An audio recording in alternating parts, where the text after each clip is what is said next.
दोस्तों हम लोग इस क्लास के अंदर अभी स्टेनोग्राफर परीक्षा जो 23/11/2013 ईस्वी को हुआ है, इन्हीं के सभी जीके जीएस के सवालों को हम लोग देखने वाले हैं, जो कि ये क्लास आप लोगों के लिए बिहार एसएससी 2022 में जो आयोजित होने वाली है परीक्षा, उसके लिए अति आवश्यक हो सकता है। और आपको यहाँ से अनुभव होगा कि किस तरह का परीक्षा में क्वेश्चन पूछे जाते हैं। तो दोस्तों आप हमारे चैनल पे पहली बार आए हैं तो हमारे चैनल को निश्चित रूप से आप सब्सक्राइब कर लीजिए और हमारे क्लास के बारे में दोस्तों तक शेयर कीजिए। तो इस क्लास को हम लोग शुरू करते हैं।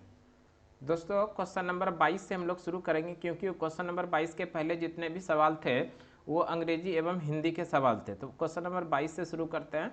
धर्म निरपेक्षता का आदर्श अर्थ क्या है? तो ध्यान रखिएगा दोस्तों, धर्म एवं निरपेक्षता का आदर्श वाक्य जो है राजनीति और सामाजिक दर्शन की व्यवस्था जो किसी एक धर्म का पक्ष नहीं ले। तो इस तरह से धर्म निरपेक्षता का शाब्दिक अर्थ एक धर्म का पक्ष नहीं ले, तो ऑप्शन नंबर डी सही हो जाएगा। नेक्स्ट क्वेश्चन देख लेते हैं हम लोग दोस्तों। नेक्स्ट क्वेश्चन है शून्य काल का अर्थ क्या है? तो शून्य काल का अर्थ के बारे में अगर हम लोग जानना चाहे, शून्य काल, सबसे पहले तो ये जान लेते हैं शून्य काल जो है लोकसभा की बैठक का जो शुरुआत होती है, उस शुरुआत में पहले तो प्रश्न काल आता है। प्रश्न काल के बाद का ठीक का समय यानी 12 से 1 बजे का जो समय रहता है उसको शून्य काल कहते हैं।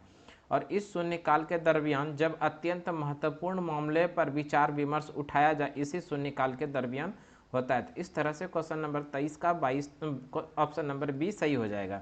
नेक्स्ट क्वेश्चन देख लेते हैं हम लोग। नेक्स्ट क्वेश्चन है 24 नंबर में। 24 नंबर है, इनमें से राज्यसभा का अध्यक्ष कौन होता है? यानी कि राज्यसभा के जो सभापति होते हैं वो देश के उपराष्ट्रपति हैं, उपराष्ट्रपति होते हैं। राज्यसभा के पदेन सभापति उपराष्ट्रपति होते हैं, ध्यान रखिएगा। राज्यसभा की बात करें तो राज्यसभा एक अस्थाई सदन है। राज्यसभा अस्थाई सदन है, यह कभी भी भंग नहीं होता है। जबकि राज्यसभा के सदस्यों का कार्यकाल, ध्यान रखिएगा, इनके सदस्यों का कार्यकाल 6 वर्षों का होता है। और भारत में राज्यसभा के सदस्यों की कुल संख्या की बात करें, कुल संख्या 250 होते हैं, जिसमें 250 में 12 सदस्यों को राष्ट्रपति के द्वारा मनोनीत किया जाता है। तो इस तरह से राज्यसभा के कुछ एक्स्ट्रा क्वेश्चन आप लोगों को बता दिए। नेक्स्ट क्वेश्चन देख लेते हैं। भारत के संसद में कौन कौन से अंग होते हैं? यानी कि भारतीय संसद में कौन कौन शामिल होते हैं? तो ध्यान रखिएगा, भारतीय संसद में जो शामिल होते हैं वो राष्ट्रपति होते हैं, लोकसभा होते हैं और राज्यसभा होते हैं। भारतीय संसद में कौन कौन शामिल होते हैं? राष्ट्रपति, लोकसभा और राज्यसभा। इस तरह से क्वेश्चन नंबर 25 का सही आंसर हो जाएगा option number B. Next question देख लेते हैं हम लोग। नेक्स्ट क्वेश्चन है 26 नंबर, संविधान के प्रारूप समिति के अध्यक्ष कौन है? तो ध्यान रखिएगा, भारतीय संविधान सभा के निर्माण के लिए प्रारूप समिति का निर्माण किया गया था और इस प्रारूप समिति के अध्यक्ष जो बनाए गए थे भीमराव अंबेडकर को। प्रारूप समिति में कुल मेंबर की संख्या, कुल सदस्यों की संख्या की बात कर लेते हैं तो कुल सदस्यों की संख्या 7 था, जिसमें से कि अध्यक्ष कौन थे? भीमराव अंबेडकर और 6 अन्य सदस्य थे। नेक्स्ट क्वेश्चन देख लेते हैं हम लोग। नेक्स्ट क्वेश्चन है दोस्तों, भारतीय संविधान अस्तित्व में कब आया? यानी भारत का जो संविधान है वो अस्तित्व में कब आया? तो ध्यान रखिएगा, भारत का जो संविधान अस्तित्व में आया वो यानी कि लागू हुआ, तो ध्यान रखिएगा भारतीय संविधान लागू जो हुआ 26 जनवरी 1950 ईस्वी को। भारतीय संविधान कब लागू हुआ? 26 जनवरी 1950।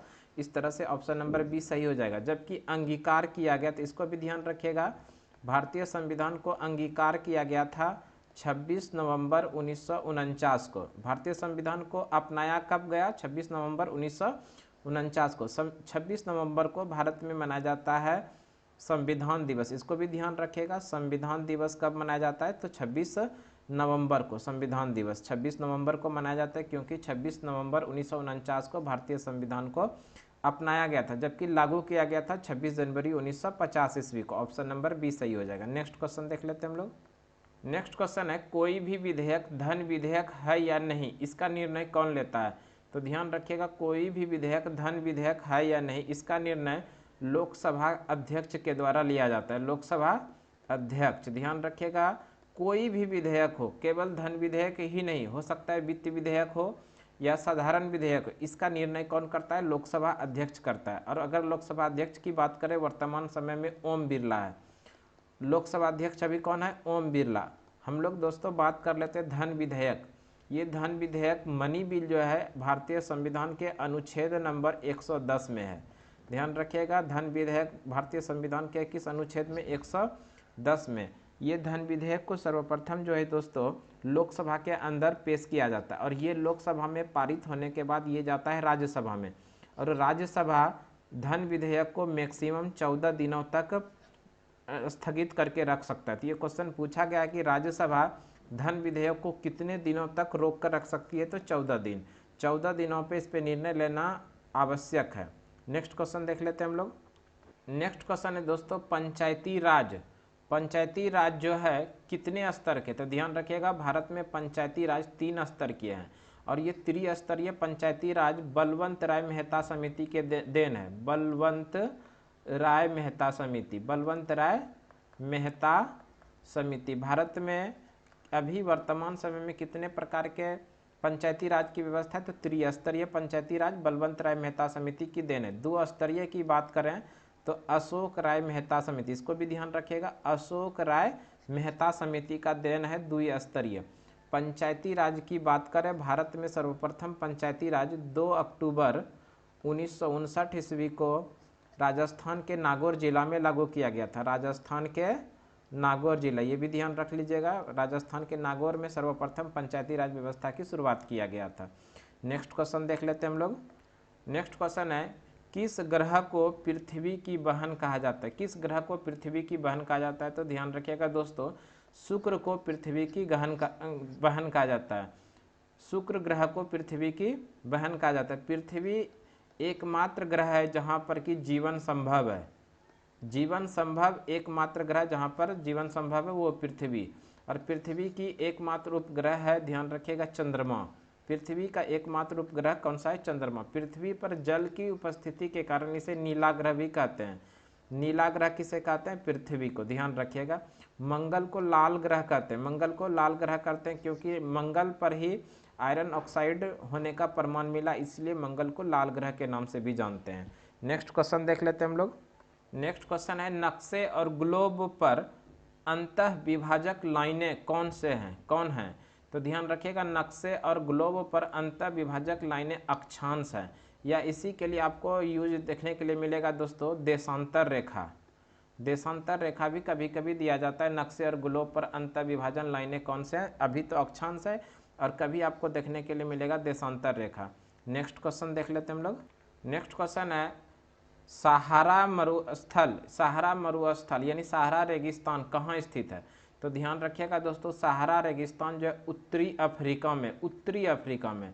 वैसे यहाँ पर केवल ऑप्शन में अफ्रीका है, तो इस तरह से ऑप्शन नंबर बी हो जाएगा। और ध्यान रखिएगा विश्व का सबसे बड़ा रेगिस्तान सहारा है।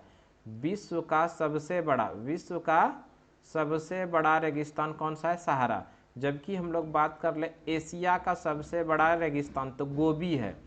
एशिया का सबसे बड़ा रेगिस्तान कौन सा है? गोबी। और ये है कहाँ पर? इसको भी ध्यान रखिएगा, मंगोलिया में है। एशिया का सबसे बड़ा मरुस्थल कौन सा है? गोबी। कहाँ पर है? मंगोलिया में। वहीं पर बात कर ले भारत का सबसे बड़ा मरुस्थल, भारत का सबसे बड़ा मरुस्थल है थार, और ये कहाँ पर है? किस राज्य के अंदर? तो ध्यान रखिएगा राजस्थान के अंदर है। तो इस तरह से इसमें एक्स्ट्रा फैक्ट भी बन गया। सहारा रेगिस्तान ये विश्व का सबसे बड़ा रेगिस्तान है, कहाँ पर है? उत्तरी अफ्रीका में है।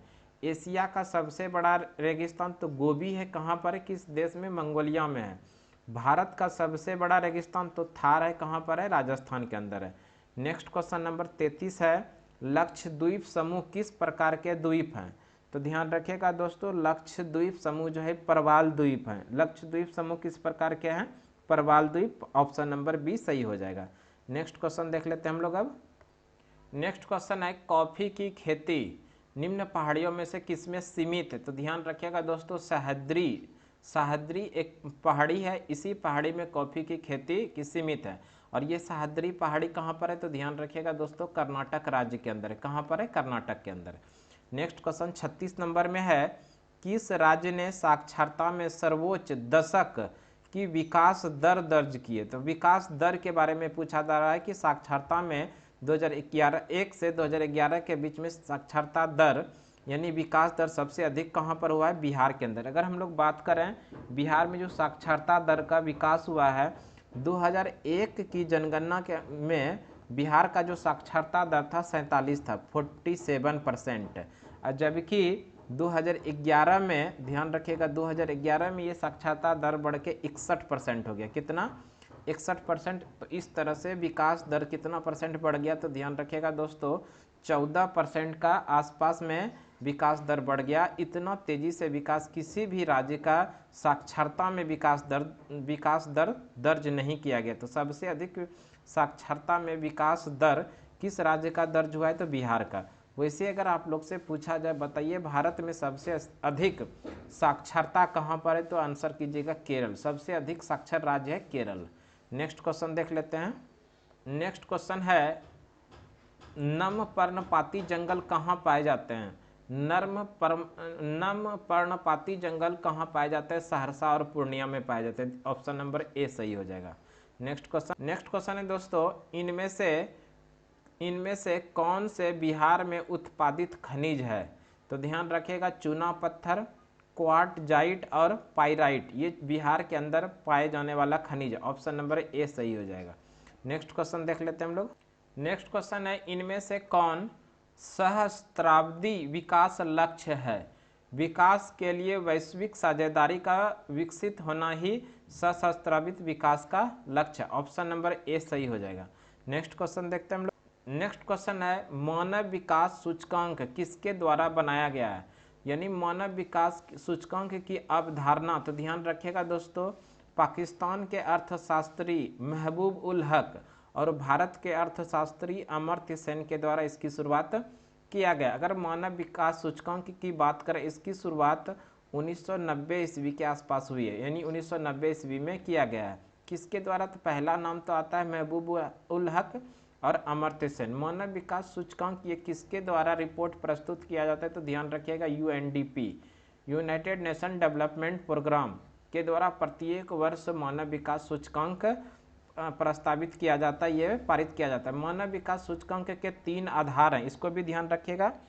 मानव विकास सूचकांक के कितने आधार है? साक्षरता, प्रति व्यक्ति आय और जीवन प्रतिस्पर्धा, ये 3 आधार हैं। और मानव विकास सूचकांक की बात करें, 2022 में भारत का जो स्थान है 132वां स्थान मानव विकास सूचकांक में। पहले स्थान पे है नॉर्वे, इसको भी ध्यान रखिएगा। पहले स्थान पे मानव विकास सूचकांक में पहले स्थान पे नॉर्वे है, भारत का स्थान 132वां है। इसके कितने आधार हैं? तो 3 आधार, जीवन प्रतिस्पर्धा, प्रति व्यक्ति आय और शिक्षा है। तो इस तरह से क्वेश्चन नंबर 40 का जो सही आंसर जाएगा अमर्त्य सेन और महबूब उल हक, इस तरह से option number A. Next question देख लेते हैं हम लोग। नेक्स्ट क्वेश्चन है, 1 रुपये का नोट और सभी सिक्के किसके द्वारा जारी किए जाते हैं? 1 रुपये के नोट और 1 रुपये से कम मूल्य के जितने भी सिक्के हैं वो वित्त मंत्रालय के द्वारा जारी किया जाता है। ध्यान रखिएगा, वित्त मंत्रालय के वित्त सचिव के द्वारा इसको जारी किया जाता है। तो इस तरह से ऑप्शन नंबर सी सही हो जाएगा। जबकि 1 रुपया के नोट से अधिक, यानी 1 रुपया या तो नोट या सिक्के, उससे अधिक के मूल्य का जो नोट जारी किया जाता है वो RBI के द्वारा जारी किया जाता है। नेक्स्ट क्वेश्चन देख लेते हैं हम लोग। नेक्स्ट क्वेश्चन है, भारत में हरित क्रांति को किस और नाम से जाना जाता है? भारत में हरित क्रांति को किस और नाम से जाना जाता है? तो ध्यान रखिएगा, हरित क्रांति के माध्यम से ही बीज, खाद और सिंचाई क्रांति के नाम से जाना जाता है। हरित क्रांति की बात करें, हरित क्रांति की शुरुआत जो विश्व स्तर पे किया था, तो इसको भी ध्यान रखिएगा, विश्व स्तर पे जो किया था नॉर्मन बोरलॉग ने, नॉर्मन बोरलॉग। और भारत में किया गया था, इसको भी ध्यान रखिएगा। भारत की बात कर लें तो भारत में MS स्वामीनाथन के द्वारा भारत में किया था। और अगर हम लोग बात करें, हरित क्रांति का सबसे अधिक जो प्रभाव पड़ा है वो गेहूं पर पड़ा है। सबसे अधिक प्रभाव किस फसल पर पड़ा है? गेहूं पर। नेक्स्ट क्वेश्चन देख लेते हैं हम लोग। नेक्स्ट क्वेश्चन है, वैश्वीकरण से भारत का कौन सा क्षेत्र सबसे कम लाभान्वित हुआ है? तो ध्यान रखिएगा, वैश्वीकरण से भारत का सबसे कम जो लाभान्वित हुआ वो कृषि क्षेत्र हुआ। ऑप्शन नंबर सी सही हो जाएगा। नेक्स्ट क्वेश्चन है, 11वीं पंचवर्षीय योजना किसके द्वारा तैयार किए गए मॉडल पर आधारित है? तो ध्यान रखिएगा दोस्तों, 11वीं पंचवर्षीय योजना ये C रंगराजन के मॉडल पे आधारित किया गया। अगर हम लोग बात कर लें 11वीं पंचवर्षीय योजना 11वीं पंचवर्षीय योजना का जो समय अवधि है वो 2007 से लेकर 2012 के बीच में। और ये जो मॉडल है किस मॉडल पे आधारित है, तो सी रंगराजन मॉडल के आधार पे आधारित है। नेक्स्ट क्वेश्चन देख लेते हैं हम लोग। नेक्स्ट क्वेश्चन है, किस पंचवर्षीय योजना के दौरान यानी किस योजना में 100% साक्षरता हासिल करना शामिल किया गया था।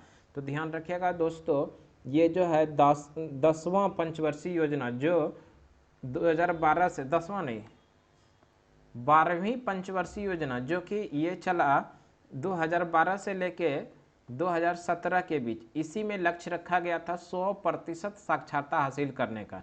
तो ध्यान रखिएगा, इस तरह से 12वां पंचवर्षीय योजना के अंदर 100% साक्षरता हासिल करने का लक्ष्य रखा गया था, जो कि 2012 से लेकर 2017 तक 12वां पंचवर्षीय योजना चला। नेक्स्ट क्वेश्चन देख लेते हैं हम लोग। नेक्स्ट क्वेश्चन है, भारत की मानव निर्मित सबसे बड़ी झील कौन सी है।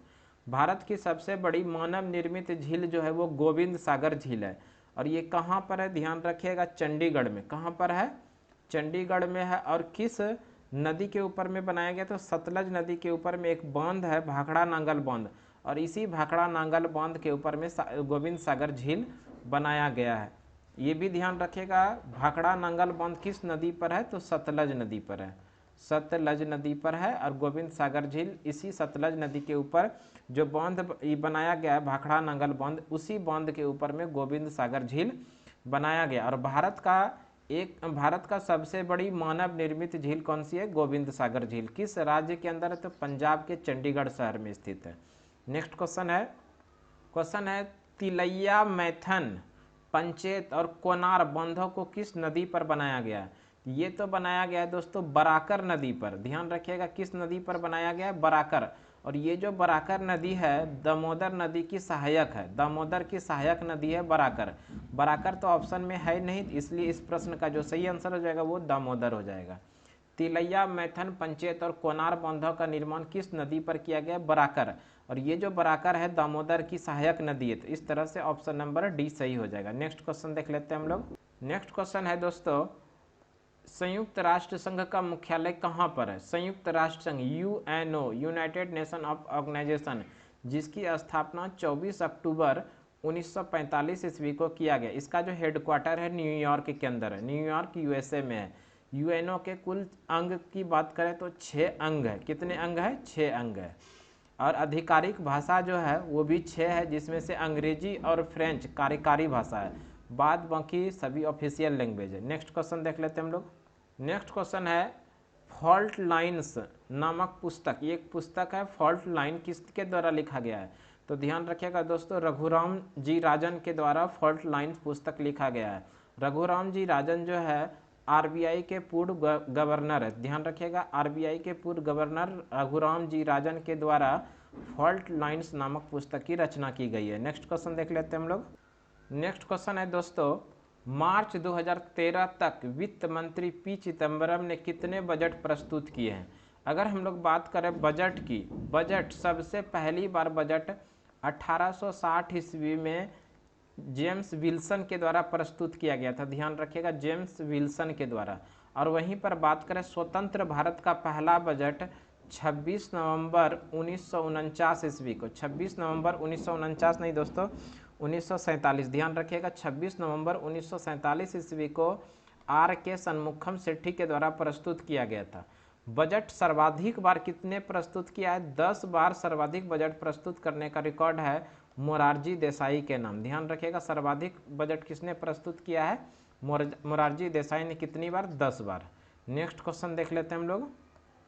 नेक्स्ट क्वेश्चन है, रिजर्व बैंक ऑफ इंडिया के गवर्नर कौन है। तो ध्यान रखिएगा दोस्तों, वर्तमान समय में रिजर्व बैंक के जो गवर्नर है 25वें गवर्नर शक्तिकांत दास है। इस तरह से आरबीआई के गवर्नर कौन है, शक्तिकांत दास। और कितने नंबर क्रम के हैं, तो ध्यान रखिएगा 25वें क्रम के हैं। नेक्स्ट क्वेश्चन देख लेते हैं हम लोग। नेक्स्ट क्वेश्चन है क्वेश्चन नंबर 12 कि लोकसभा ने राष्ट्रीय खाद्य सुरक्षा विधेयक 2013 कब पारित किया।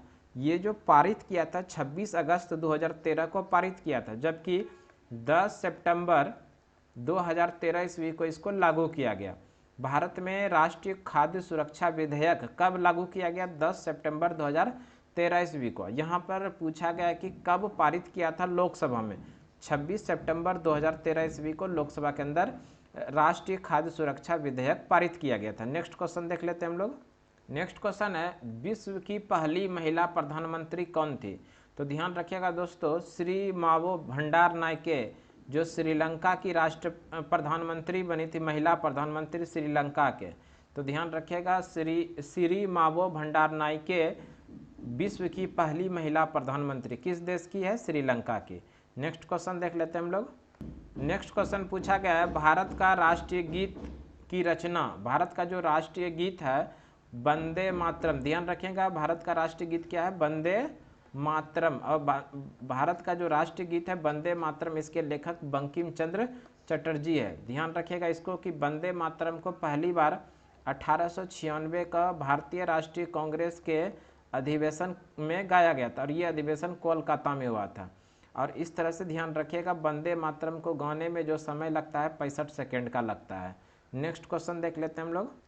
नेक्स्ट क्वेश्चन है दोस्तों, लाख बख्श की उपाधि किस सुल्तान को दी गई थी? तो ध्यान रखिएगा, कुतुबुद्दीन ऐबक को लाख बख्श की उपाधि दी गई थी क्योंकि इन्होंने लाखों का दान दिया करता था। तो कुतुबुद्दीन ऐबक सही आंसर हो जाएगा, लाख बख्श के नाम से जाना जाता है।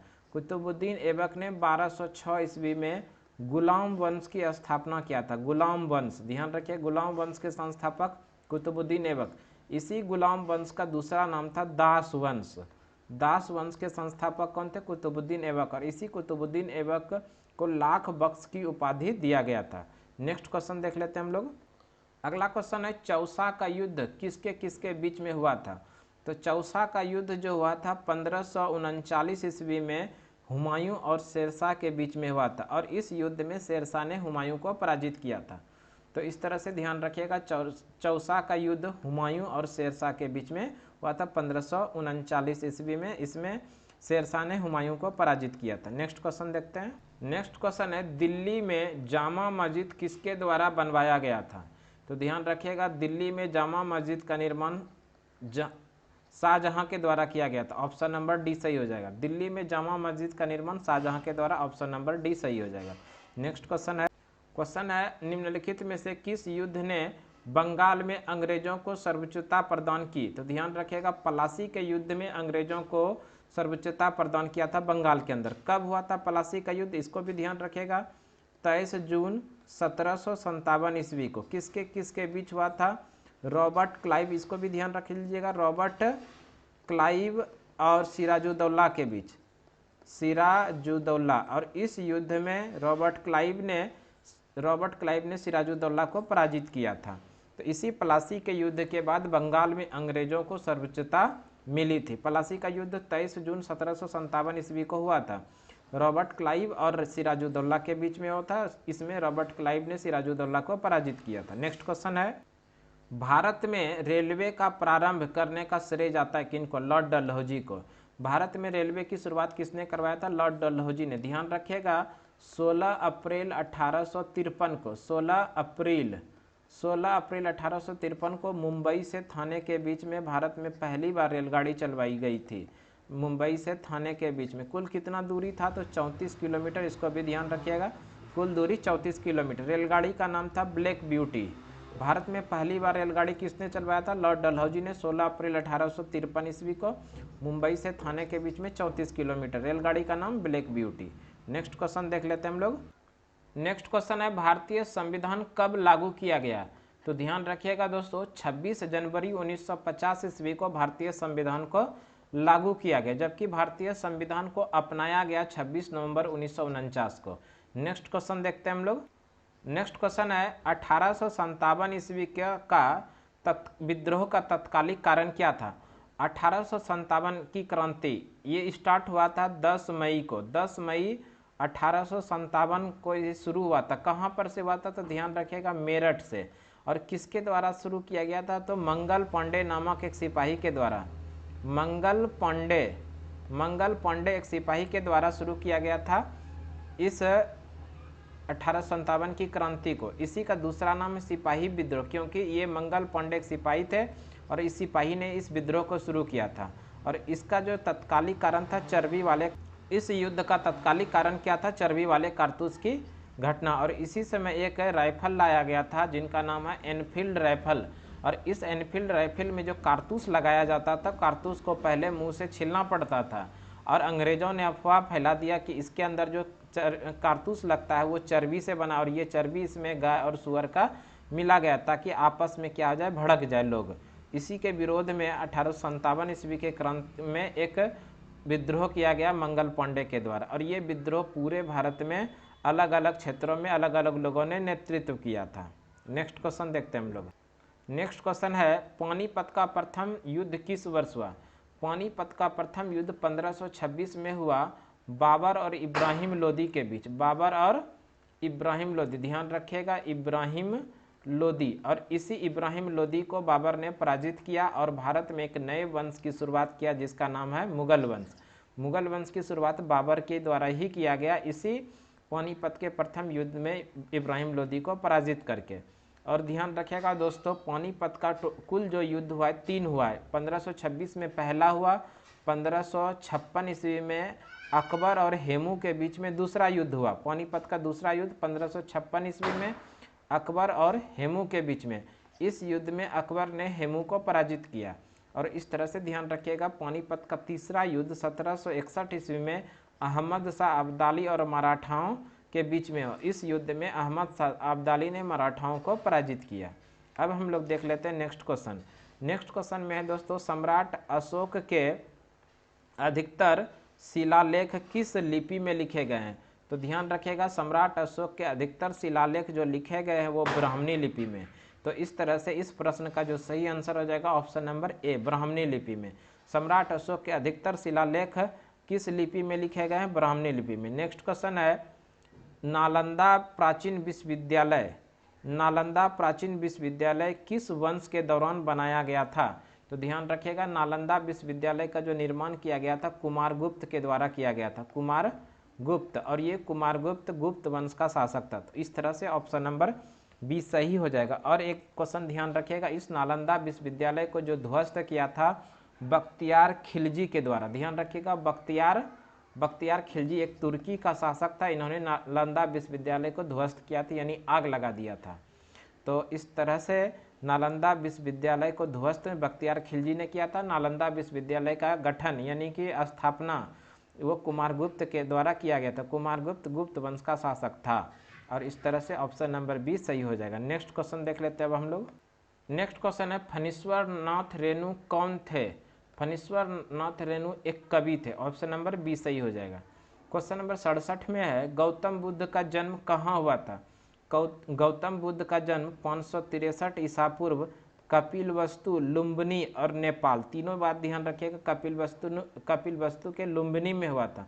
और ये कहाँ पर है? नेपाल में। ऑप्शन नंबर डी सही हो जाएगा। नेक्स्ट क्वेश्चन देखते हैं हम लोग। नेक्स्ट क्वेश्चन है, इनमें से कौन से शासक मगध का शासक नहीं था? तो ध्यान रखिएगा, मगध के जो शासक नहीं थे वो कनिष्क नहीं थे। मगध का शासक कौन नहीं था? कनिष्क। कनिष्क जो है ये कश्मीर का शासक था और कुषाण वंश का शासक था। और बाकी शिशुनाग, धनानंद और बिंदुसार ये मगध का शासक था। नेक्स्ट क्वेश्चन है, दीदारगंज यक्षिणी किस काल की है? तो इस तरह से इस प्रश्न का जो सही आंसर हो जाएगा, दीदारगंज यक्षिणी ये मौर्य काल की है। किस काल का है? मौर्य काल का। नेक्स्ट क्वेश्चन देखते हैं हम लोग। नेक्स्ट क्वेश्चन है दोस्तों, देश रत्न की उपाधि किसे दी गई थी? डॉक्टर राजेंद्र प्रसाद को देश रत्न की उपाधि दी गई थी। और डॉक्टर राजेंद्र प्रसाद देश के पहले राष्ट्रपति बने जिनका संबंध बिहार से है। नेक्स्ट क्वेश्चन देखते हैं।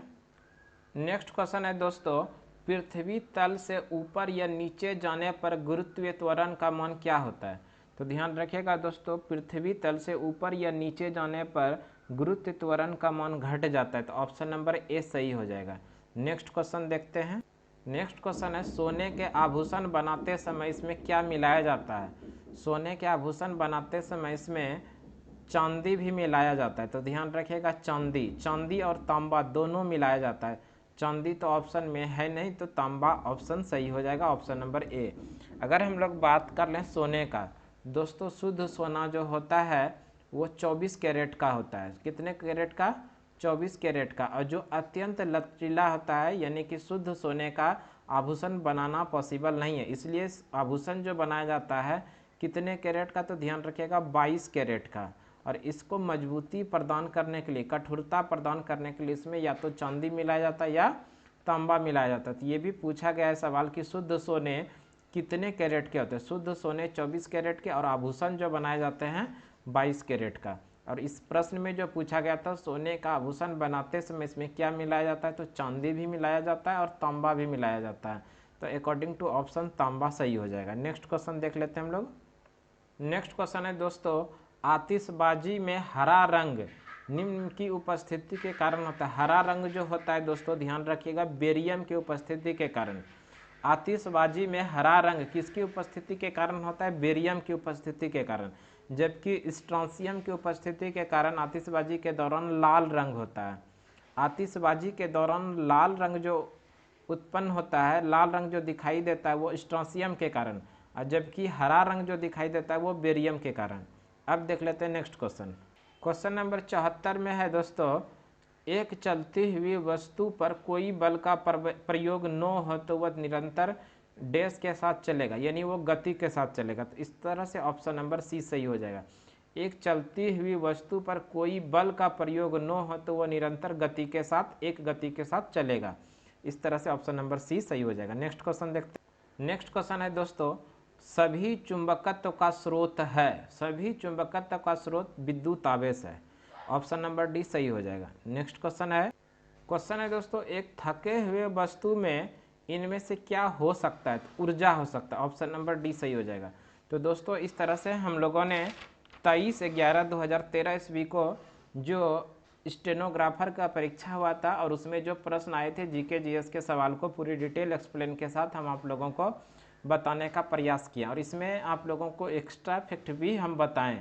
हमें उम्मीद है कि ये क्लास आप लोगों को ज़रूर पसंद आया होगा।